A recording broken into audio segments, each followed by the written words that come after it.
Hey, everybody, it's Rick Jansen in Denver, Lee Jennings in Seattle, coming at you with part 5 of a series we're calling The Fastest Way to 150K. Lee, I didn't prep you for this, but what significance does $150,000 have for a newer agent? Because you're 2 years into the business as in sales. You've been around a lot of new agents. What impact does 150,000 have as a mindset or as a goal?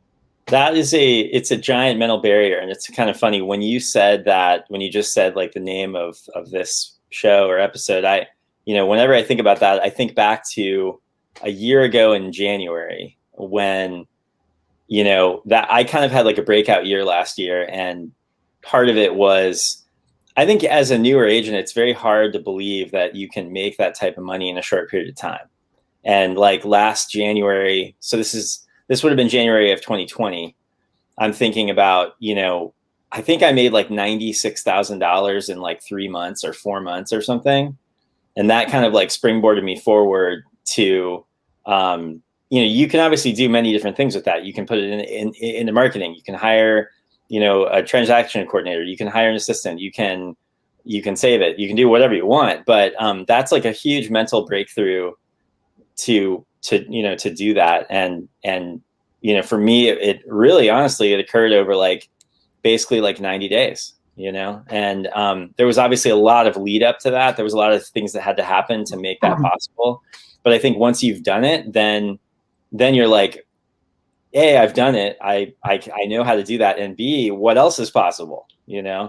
Right. But now that I've been at that pace, I know I can go at probably a higher pace, So you just made our next series 90 days to 90K. There you go. Yeah. And full transparency, like the fall of 2019, I was in addition to all my prospecting efforts on the phone, I was doing 16 open houses per month.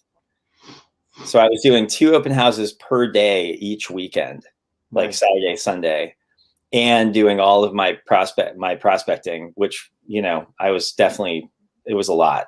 Well, we didn't talk about open houses as a source of lead generation, and with people getting vaccinated, with all the states loosening their rules, obviously you still have to follow strict COVID protocols. But what role, or how does one leverage an open house? Whether if you don't have any listing, there are a couple different ways, right? You don't have any listings, or you do have listings. Maybe your office has listings. How do you leverage an open house? Because that's a really aggressive strategy, and I love it, quite frankly. A great mentor who I had a while back, who I'm good friends with and respects, still, she's fantastic. But she basically told me, if you're going to take the time to do an open house, let's say you have an average listing in your market and you're going to do an open house for 2 or 3 hours on a Saturday. Yeah. Your mentality going into that open house needs to be that from this open house, I'm going to get 1 appointment, period. That is the goal. That is your goal at that, 2 or 3 hour period. So if you have people coming to the open house and you have them sign in, you get their name, their email, and their phone number or what have you, you talk to them about the house and about what their goals are or why they're there, all that sort of thing. Your goal needs to be to set an appointment from that open house. And I think a lot of people who begin, doing open houses, they feel like they're just sort of there to be there. They don't have a plan. It's like, oh my gosh, I have an open house I have to do. Right. I'm going to put up 10 signs, sit there, maybe have some music, maybe have some cookies. That's it. Right. And then when no one shows up, I can tell people my open house didn't work. Right. Well, and they're way too passive. I mean, it brings me back to my first deal in Washington, which was like it was like spring of 2019, and I was just getting started here, and I just gotten licensed in Washington. This is obviously pre-pandemic, pre all of that. I was at an open house. It was a 1-bedroom condo. It was a very low price point, and I had a cold. I wasn't feeling very well. I was like, it was one of those things where like it was. I was down for like 3 or 4 days, and I committed to doing this open, and I went anyway, and I really didn't want to be there. And I felt pretty awful. My head was like all messed up, and I went anyway. And I was there for like 3 hours and I only had maybe 3 people come through. Condo open houses can be tough because it's hard to access the building. And if you're only one person, oftentimes you're missing traffic because you don't have somebody outside who's like directing people inside. Yeah. So I was like literally sitting there wallowing in my misery. And this mom and her daughter, I think it was her mom and her daughter, just fantastic people who I'm friends with now, came in and they were like, we want to buy this condo. Like now, like we want to buy the condo now. We're interested in this property and we don't have an agent and we'd like to write an offer now. And it wasn't my listing. It was another listing agent. I hadn't even taken a listing in Washington yet. I didn't even know how to do it. I didn't even know the paperwork. And I was like, okay. And I just like, you know, the fog is like clearing and the cobwebs in my head. I'm like, oh, I feel so bad. And so over the course of the next 24 hours, I write this up. And it was funny because the listing agent was somebody in the office I was at the time. And she was honestly kind of annoyed because she like didn't really want to work with me. I mean, she was like happy to get the buyer, but she really like wasn't psyched that I was repping them because I was like brand new and green and it was kind of frustrating to have to deal with me. And I wrote the offer, and I mean, it was my first deal here in Washington. I'll never forget. It was $238,000, which in my market is a very small deal. And we got it closed, and it was like a thing. And it was like, you know, so. And boom, there's like $6,000 in your pocket, right? For an open house. Well, it would have been, except I was at the wrong brokerage, and I was on I think I remember I did the math on that deal, and I think I made like 48 or 49% of the total because I was at another brokerage. So anyway, but it was a win in the sense that it was like a lightning strike. It was like, why do you do open houses? Well, sometimes that can happen. Like right. I remember walking the property with them. It was this little condo. It was super cute, but it was this little condo, 1 bed, 1 bath, like very small. And they're like saying all these things. They're like, yeah, this is perfect. We're going to put that here. We're going to do this. And I was like, I mean, it was obvious to me, and they were qualified. I could tell, like, they were like, yep, they gave me their pre-approval letter, and they're like, we want, go ahead and write it up, and we're going to do this. And I was like, I'm like, and even all the way to the closing table, like we get to the closing table like a month later. And it's actually one of the only, I don't attend a lot of my closings just because I work with this title company that's like cloud-based a lot of time. And my title company is so good that I don't even feel like I need to be there. Plus, sellers and buyers aren't always there at the same time. These days there's mobile notaries and stuff like that. So anyway, but that was one of the few closings that I actually attended, and they were like really excited. It was like, obviously it was like a month later or like 40 days later. And I'm still sitting there thinking to myself how shocked I am that this is actually happening. And like, this is actually working. So, yeah. And I remember like maybe a month before that, I was at some kind of a live event, and somebody got up, another agent got up and said that they were doing 16 or 18 open houses per month, and their business was growing because of that. And I thought to myself, I wouldn't want to base my whole business on that. But like, if you really need to do something, if you really need to push your business forward and jumpstart it, that's a way to do it. Like, yeah. It's a lot of time, but I mean, if you go in with the right mindset, which is you need to get an appointment out of an open house, period. That's, and I mean, and then later on, like spring of 2020, it was January of 2020. I think I did $2.6 million in deals in like January and February of 2020 because of 2 open houses I had attended like in the fall of 2019. Yeah. Well, and I remember doing an open house on a listing I had, and it was about 950 million, somewhere in that range. And it rained nonstop that day. I was open for 3 hours and like 2 people came through. And I'm thinking, what a complete waste of my time, right? Yeah. But this nice couple came through. We ended up talking. They're like, yeah, this isn't the right house for us. What's your time frame for buying? Oh, probably in about a year, because we just signed a lease. And so they were on this like $4,000 a month lease. And I started exploring more, and they're like both anesthesiologists. And they said, well, what if I could get you out of your lease? Probably the right bet is we start shopping now. You can start getting a feel for the market, and if something happens, we'll figure it out then, right? So the next week we go out, And the way they describe it, they're like, Rick, you showed us 7 houses. Everyone got better. And the last one was the one they wanted to buy. So $1.2 million, we go under contract. And I just say, look, I'm going to find you a sublessee for your, for your place for free. Went in, did a photo shoot, ran all the ads, screened it by their landlord. The landlord then said, yeah, sure, I'll take this tenant. So the tenant took over the lease. My clients were free and clear. At the end of that lease, the landlord gave me a shot at listing the property. The people who bought the 1.2 then ended up buying up in the mountains for about 550 or 600. They bought another place, and they've referred me 2 clients. So it's like, you never know what can come from it. But those are both lightning strike stories, right? Those are why people, that's for people who are like putting in no effort, right? You show up, lightning strikes. We have 4 minutes left today, and we'll wrap this up tomorrow. How do you plan for an open house? How does a successful 150K a year realtor approach it differently than a rookie who does 40K a year? So you're going to be very intentional about what you're doing in the lead up to it. So like, we were talking, it was a couple of days ago now, but I leverage Cole Realty there. So I'm going to pull a list of the 100 nearest homes.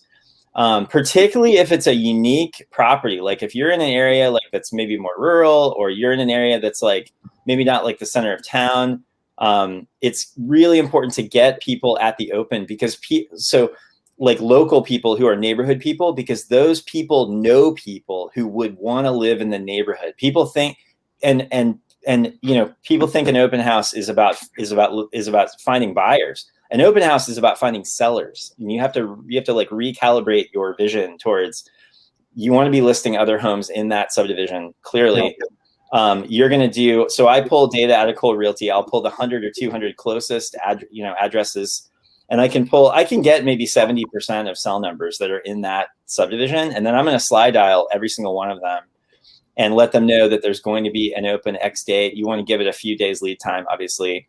I get a huge response out of that. So I'm going to go ahead and... What's your script? Because one script I've used before is like, hey, this is Rick Jansen, eXp Realty. Just wanted to let you know, 123 Main, we're going to be holding an open house on Saturday. Just in case you see a huge bump in traffic from 11 to 2, we've done a lot of marketing on this home. We're going to drive a lot of traffic and really boost prices in your neighborhood, which is going to be great for your home value.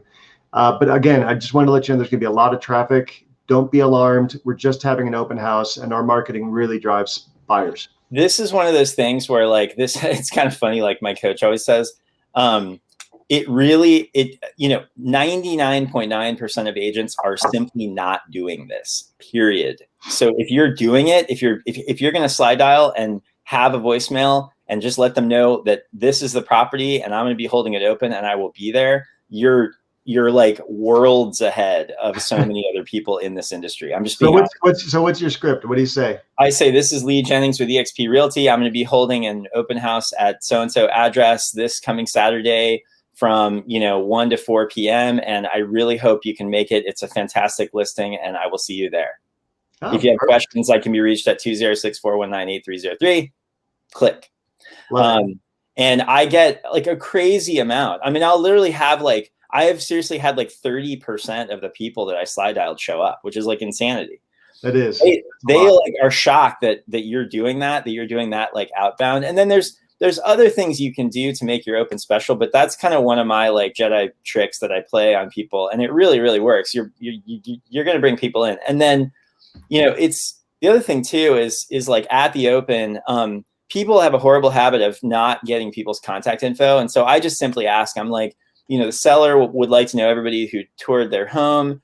If you could just please sign in. And then sometimes I get them at the beginning, sometimes it's at the end, but I do make everybody sign in. It's just one of those things. And for better or for worse, COVID is wonderful for that, because you can just say, hey, we're following protocols. Obviously, we're only letting one family in at a time, but we want to do tracing and be proper about this.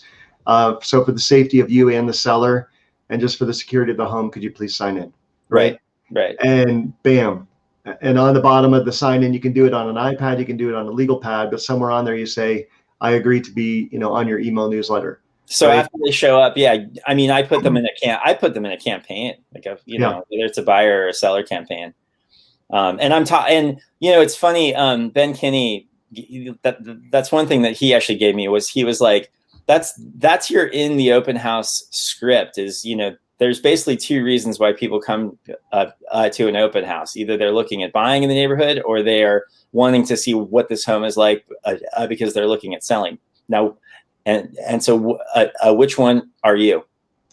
Nice. And you shut up, and they'll tell you. Like, flat out ask them. Yeah, just ask them. It's just ask them. That's something that people in our industry just won't do, and that's probably one of the number one things in our industry that kills people's income is they simply won't ask the question. And then ask the right question and then shut up. Yeah.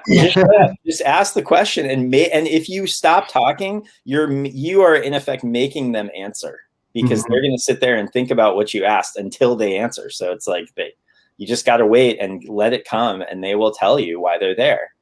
One of the funniest questions, but it's effective, that I've heard is, how would you use this room? Yeah. I mean, you could say it about a bathroom. You could say it about a kitchen. You could say it about a living room. It's hysterical. Like, you're standing in the kitchen. How would you use this room? Right. And you're thinking to yourself as you ask it, what a dumb, obvious question, but they may cook, they may not, right? Mm-hmm. They may entertain, they may not. You don't want to put on them your lifestyle, right? But you want them to picture themselves in the house. Yeah. And so, like, oh yeah, the kids would be over there, or my wife would be over there, or my husband would be over there. I'd be cooking, we'd be entertaining, but get them to start imagining the journey as the buyer. Right. And then another thing is, make sure you have a print, and we're over time, so we'll cut it short and continue open houses tomorrow, but make sure you have a list of comparable homes. Mm-hmm. Right. And so if someone is a buyer, you say, hey, what part of this home, worked for you? Right. Mm-hmm. They tell you, and, so are you ready to write an offer today? Nah, the backyard was too small. Okay, great. Well, check this out. And you pull out your list and you say, look at this. And you've taken some notes on the side. This one has a great backyard. Love this one. This one also has a great backyard. I get out of here at 3:00. Do you want to two of those at 4:30? Mm-hmm. Right. I've got to, run around and pick up all my signs and everything else, but I could even do it at like 3:45. Mm-hmm. Can I meet you over there at 3:45, or would you prefer I pick you up? Yeah. No, I've literally had. You close someone for a tour same day, right after. I mean, if you're doing an open house from 10 to 12 and one from 1 to 3, you make sure you have time at 4:00 scheduled for tours, because that person just met you. They like you. They trust you. You showed value. You have a list of properties. You've pre-screened them, alternatives to the one you're sitting in. And they're going to be like, wow, Lee shows value. Right. Maybe I should hang out with Lee for a little bit. Right. And that's the best possible scenario. I've done buyer consults at the end of opens. I've done listing appointments at the end of an open. That's the best. I mean, that's the best possible scenario. And that's what going into the open, that's what you need to be going for, period. And I think, to start off, 2 a day for a weekend might be a little aggressive for some people, but you know what, if you're going to do one, do it right, prep for it, circle prospect around it, door knock the morning of, whatever, just like run around 100 homes, give yourself an hour and a half to do that, and just say, hey, look, I just want to remind you, Lee Jennings, eXp Realty are going to be having an open house from 1 to 4. You might have gotten my voicemail. Just wanted to make sure you had my invitation. Print out a bunch with your business card, leave it behind for people who aren't there. Go to the open house, have this, the competitive homes list with you, and then make sure you have a 2 or 3 hour time block after your open house, not to go have beer with your friends, not to go clean the yard at your own house, but to do business, generate business, be present for buyers and sellers. And guess what? If nothing comes of that day, use that 2 or 3 hours to prospect. Use that 2 or 3 hours to go back and door knock and tell people, hey, thanks for coming to the open house, or hey, we had a great turnout today. Sorry I didn't see you. Do you have any questions about it? Go do a neighborhood tour on your cell phone and post it on YouTube. Do something productive with that time that was just freed up. Well, and that's the thing. I get the question all the time, how do I jumpstart my business? I mean, that's one way to jumpstart your business. I'm sorry, but if you do 16 or 18 open houses in a month, something will happen. I don't know what, but something's going to happen. And you know what you can do too? 1 a day. I mean, if you're going to work 2 or 3 hours a day anyway, do it. Don't do it in a brick and mortar office, which are obsolete. You can work in the cloud like we do at eXp. You can work in the cloud. You can access everything from anywhere. hotspot your phone on your iPad and your laptop. You don't even need the owner's Wi-Fi. Mm-hmm. But like at EXP, we have a board of open houses. Like we have a Colorado open house board, and you can say, "Hey, I'm free from 4 to 6 every day this week." Mm-hmm. Oh, I do. Who can I hold open and grab people as they're coming back from school, picking their kids up from school, coming home from work, and work. And if you're, especially like if you're single, you don't have to be home for dinner. From 4 to 6 every day, you can be sitting in an open house, working out of somebody else's listing, and pick a price point that you actually want to work. Shoot for like 800 to $1.2 million, right? Okay. And just be like, hey, I'm going to be holding open houses 5 days a week, and I don't want to work weekends, right? Maybe I don't want to work Saturday, Sunday. Maybe I want to set some time barriers, and we can talk about time blocking on another episode.